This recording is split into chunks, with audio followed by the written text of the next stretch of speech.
There's a quiet kind of relief you might only feel when the door closes and everything finally softens. No expectations, no noise, just you exactly as you are. And if that feels more comforting than exciting plans outside, it doesn't mean something is wrong with you. It means something about you is finally at ease. A lot of people misunderstand what it means to enjoy being alone. From the outside, it can look like withdrawal, like you're stepping away from life or missing out on something important. But internally, it feels completely different. When you choose to stay home, it's rarely about fear or disinterest in people. It's about being in a space where you don't have to adjust yourself, no subtle performance, no monitoring your tone, your energy, your reactions, just a quiet permission to exist without editing who you are. For you, yet a home isn't what's left when there's nothing better to do. It's where things finally feel right, where your energy stops leaking into expectations and starts returning to you. And that difference matters more than most people realize.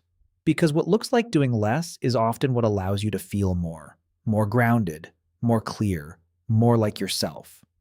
One of the hardest things to explain is this: you can genuinely like people and still not want to be around them very often. Not because the connection isn't real, but because the experience of being social takes something out of you, even when it's good. You might enjoy the conversation, laugh, feel connected in the moment, and still walk away feeling drained. Like your system needs silence to recover from something it can't quite explain. That's not a flaw. It's a difference in how your mind and body process stimulation. Some people feel energized by external activity, conversations, noise, constant interaction.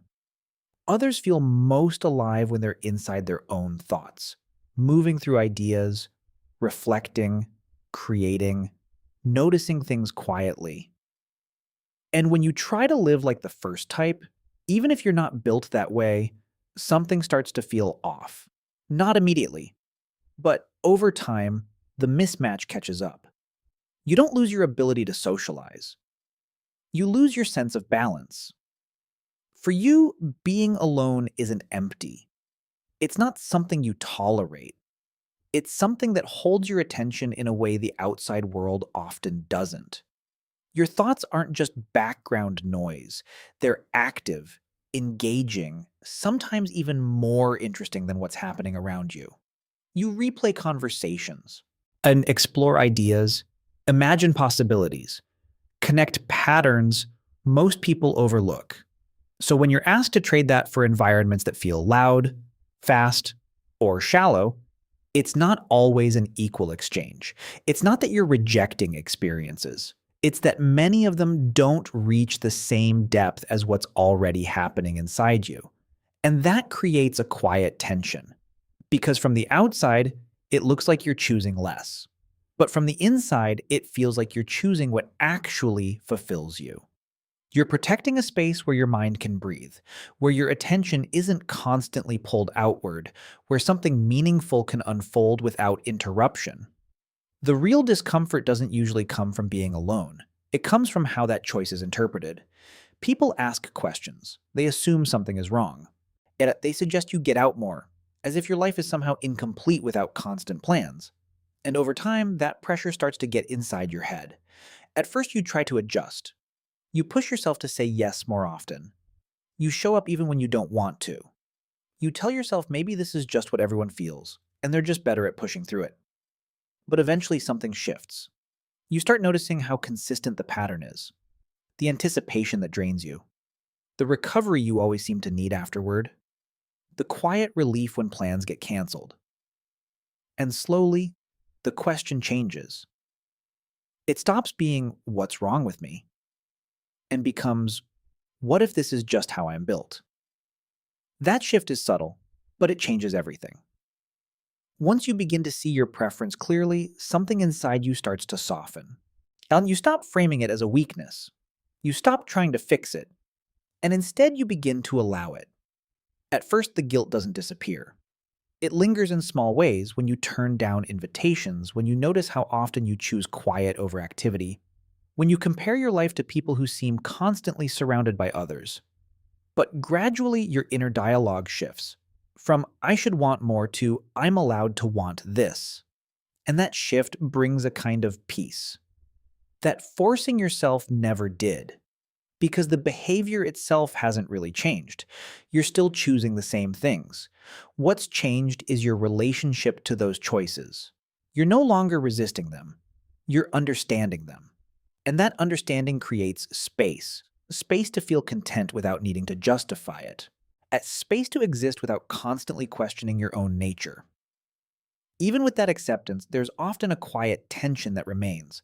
On one side, there's the calm you feel when your life matches your natural rhythm, the satisfaction of doing what actually restores you, the clarity that comes from honoring your limits. And on the other side, there's the world's definition of what a full life is supposed to look like.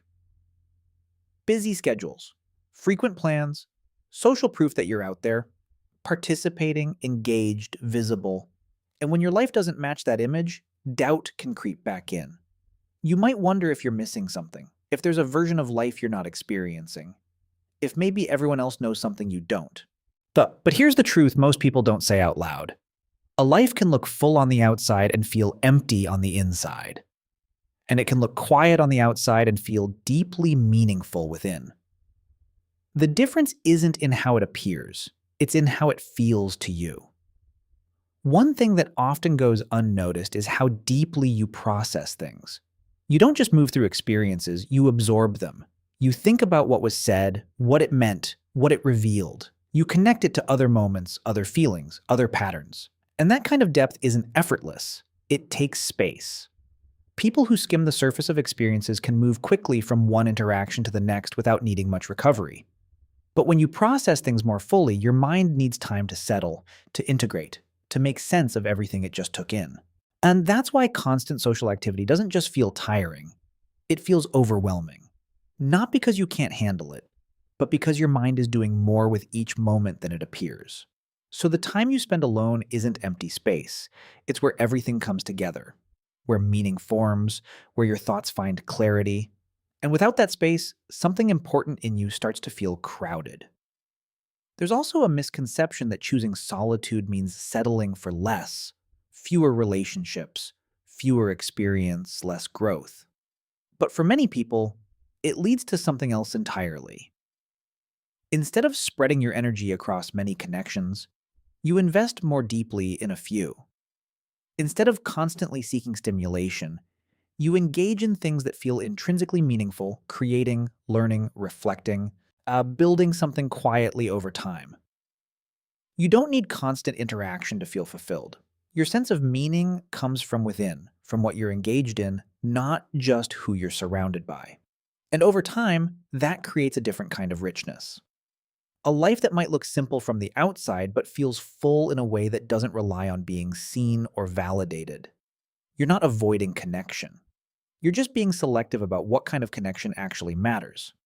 Preferring solitude isn't about stepping away from life. It's about choosing the version of it that actually fits you. Not louder, not busier, just more honest.